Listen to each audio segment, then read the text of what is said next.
Hey everybody! So today's video is going to be me talking about and reviewing the Huda Beauty Warm Brown Obsessions eyeshadow palette. I'll start with my first impressions. So my first thought was, why the hell is this as big as my hand? Like, this is so small. I was expecting something bigger. Packaging, real quick. I do think it's cute. Has a magnetic closure, which I do like. It has a mirror, which is pretty nice. I think this part is kind of cool too. Do not even look at my nails. But, so in this one, they're all matte shadows except for the middle. And you can kind of see here that the middle one has like shine to it and the rest are matte on the actual package. And I think that's a really nice touch, like a detail that I don't think a lot of people would notice right off the bat, but I really appreciate that they did that. I don't know, that just made me kind of happy that they took that extra detail. Okay, so then, I decided to swatch the shadows. Basically, I immediately thought these shadows are super soft. Like, wow, they feel awesome. But then when I turned my finger over and swatched it on my arm, I just felt like it wasn't as bam, a punch of color like I thought I was going to get. All of these colors, in my opinion, besides like, this cream one, and this is a little, you know, could be a little soft. All these colors to me are so rich and vibrant, and they really look in my head like they're going to swatch like, holy crap guys, these are pigmented. And so for me to like have that in my mind and then swatch it and put it on my arm and it be a softer version of what I feel like they look in the pan, I was disappointed. I really was. I will say that the shimmery shade in the middle, and you'll be able to see from the swatches, is very intense, is very pigmented, is gorgeous. This shadow reminds me of like a Natasha Denona shimmery shadow. It's very, very metallic and I love it. The rest of the shadows, the mattes, I was honestly disappointed. I really thought that I was getting a lot more pigmentation. I'm not comparing, you know, this just to like expensive ass Natasha Denona palettes. Like, I'm really not. I'm talking about Makeup Geek. I'm talking about MAC, which the single shadows for MAC are $6 now. I don't know. Makeup Forever, more expensive for sure. But I was kind of thinking that that's how these were going to feel. Like super creamy, super pigmented. I got the creaminess, but I didn't get the super pigmented. That was my initial reaction. Since then, I've talked to my sister who actually has the Huda Beauty Mauve palette that she came out with. And I showed her this palette, she tried this palette. What I came up with is this final conclusion. I do think this is a pretty palette. I think that you can 100% come up with a really pretty look with this because I have. Every look that I've done with this, I've been like, wow, that looks great, I love it. You would never know looking at my eyeshadow the days that I use this that I was not happy with the pigmentation. However, number one, this red shade is a disaster. It is so ridiculous. I mean, when you swatch it and, you know, you put it on your arm, and I'm going to show you, it's a lot softer of a version than you think it's going to be. I mean, am I crazy? I look at this red. This was one of the colors that I was like super excited for. I love, love, love like red shades. And it was just like a muted version of what I thought it should be, pigmented wise. Then, trying to blend this on my eye with any kind of brush, there's no pigmentation. There's no pigmentation. I mean, literally to the point where I was like, okay, well, I give up. Nothing's showing up on my eye. Let me move on. And my sister Morgan, like I said, did try this palette as well.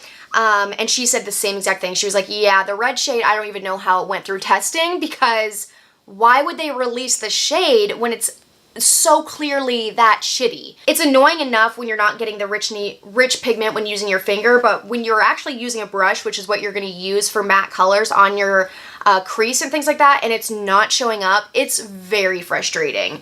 This was another shade that I was really excited about. It's like a peachy light pink, and it reminds me of like a blush color that I would die for and I'd probably own. I wanted that to be more pigmented too, but I will say it builds up very nicely, and that as like my initial transition shade in my upper crease, I felt like was really nice. I do wish I didn't have to layer it as much as I did to get the intensity I wanted personally, but I was able to get it there. This shadow right here probably reminds a lot of us out there, reminds me for sure of MAC Brown Script, reminds me of Makeup Geek Cocoa Bear. It is nice, you can definitely see the pigment on the eye, however there is a lot of fallout, and I typically don't care about fallout because I almost always do my eyeshadow first, so big deal, I'll wipe it away, it's not important to me. However, this shadow was even falling out, let me try to explain this. It was even having fallout on the lid of my eye. So if I'm going like this, windshield wiper, circular motions in the crease of my eye, little flecks of pigment are not just falling down here where I could wipe it away, they're falling down here on my actual lid. And so I don't know if that makes sense. I'm sure you guys know what I mean. I've never really had that happen, and so that was a little bit like, okay, wow, there's a lot of fallout here. And when you're using the MAC Brown Script, when you're using a Makeup Forever shadow or a Makeup Geek shadow that's almost the same color and you're not getting that type of kick up and fallout, that's when I feel that I can have the right to be critical of this type of shade and say, no, like, come on guys, like, let's think this through. But overall, yes, you can make it work. These two shades that are very good, like transition shades, were fine. Nothing substantial enough to where I feel like I need to tell you about it right now.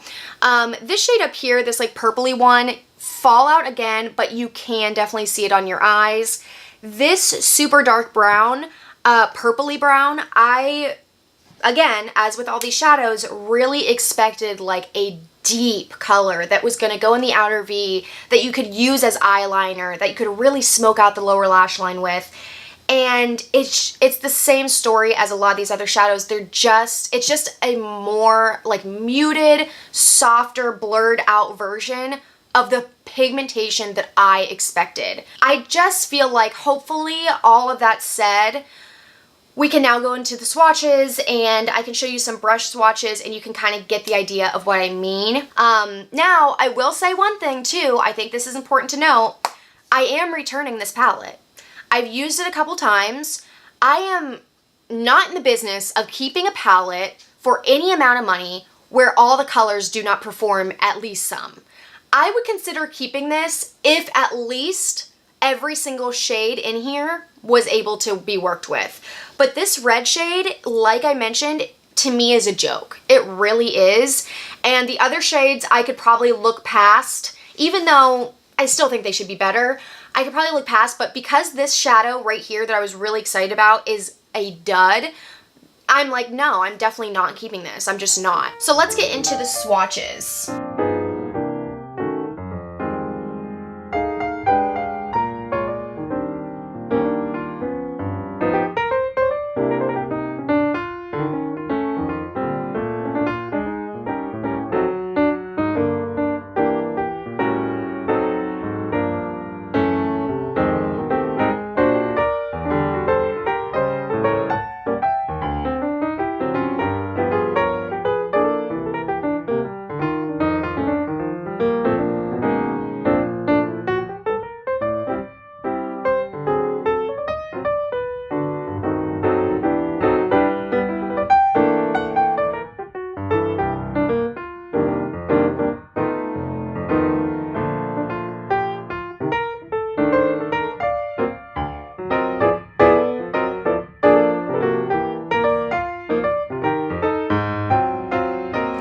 Guys, I wanted to also show you just really quickly a comparison. So this is this shadow right here that I'm showing you on my hand compared to this Makeup Geek shadow. Is it Makeup Geek? No, this is actually Morphe. This is Deep Cocoa ES24. And I think they're very similar colors, but this is the one from the Huda Beauty palette, and this is the one from Morphe. And again, like Morphe's about $2 each per shadow, so you can see the difference in pigmentation, and I just thought that that kind of spoke volumes.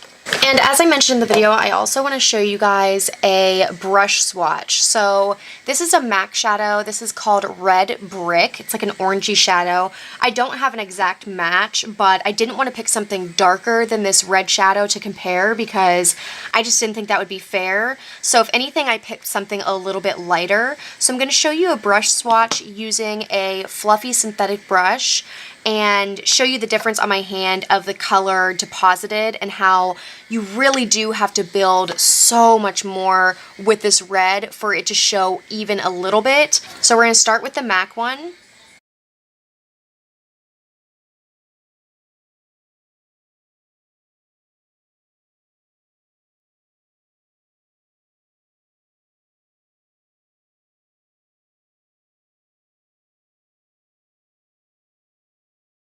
So as you can see, I'm trying to build it up and I'm creating quite a bit of fallout there, but still trying to go back in and try to build it up. And it's just pretty difficult to get any sort of red pigmentation at all. Okay guys, thank you so much for watching this video. I really do appreciate it as always. It means a lot that I have any viewers at all. Like I said, I hope you got something out of this video and it wasn't confusing and weird and you don't disagree with me. But if you do, that's okay too. I hope to see you regardless in my next video. Don't forget to subscribe if you'd like to. I would love to have you, and I'll see you guys in my next one. Bye.